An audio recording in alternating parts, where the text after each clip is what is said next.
Alright जी, welcome back. आप लोग सुन रहे हैं पाकिस्तान का सबसे बड़ा FM radio network Suno FM 89.4। I am your presenter Taimur. आपको बताते चलें कि जी चाइनीज हैकर्स ने अमेरिकन कंपनी जो है मेटा, और मेटा में आपको पता है शामिल कौन कौन है, व्हाट्सएप, इंस्टाग्राम एंड फेसबुक, इससे रिलेटेड अमरीकियों का डाटा चोरी किया है, बल्कि हैक कर लिया है। ये अभी हाल ही में इनका एक ग्रुप है, चाइनीज हैकर्स ग्रुप, जिसका नाम है जी सॉल्ट टाइफून, उसने ये कार्रवाई की है और अमरीकी जो है वो हिल कर रह गए हैं। रवां साल मार्च में भी कुछ ऐसी ही कार्रवाई देखने में आई थी, जिसमें अमरीकी महकमा इंसाफ और फेडरल ब्यूरो ऑफ इन्वेस्टिगेशन ने इस तरह की तमाम कार्रवाइयों में मुलविस चाइनीज की आइडेंटिफिकेशन को लाजमी करार दिया था और इसके ऊपर वर्किंग भी चल रही है।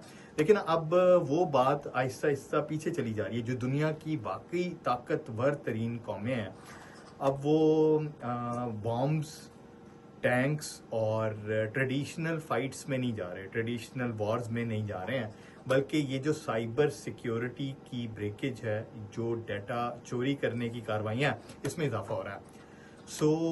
अभी इस हवाले से चाइनीज ने कुछ इकदाम किए हैं और अमेरिकन जो है वो इनको ढूंढ रहे हैं। अभी एक और भी खबर देखने में आई थी, जिसमें जो चाइना के कुछ ऐसे हैकर्स थे जो पिछले 14 साल से अमरीकी डाटा चोरी करने में मुलव्विस पाए गए थे। ये बकौल अमेरिकन जो लॉ सिस्टम है उसके मुताबिक ये प्रेस रिलीज आई थी और उन्होंने कहा था कि इनको भी सजावार करार दिया गया। तो अभी देखें आने वाले दिनों में क्या कुछ हो पाता है, लेकिन ये कि अभी हमें भी ये ज़रूरत है कि हम पाकिस्तान की एक बेहतरीन साइबर सिक्योरिटी फोर्स डेवलप करें, क्योंकि दुनिया भर में अब जो ट्रेडिशनल वॉर्स हैं, जो ताकतवर कौमें हैं, अब उनकी तरफ नहीं जा रही हैं, बल्कि कहीं ना कहीं दूसरे ममालिक का आने वाले टाइम का डाटा चोरी करते हैं और फिर उनको नुकसान पहुंचाने की कोशिश करते हैं। आपको पता है सारी गेम जो है वो पावर की है।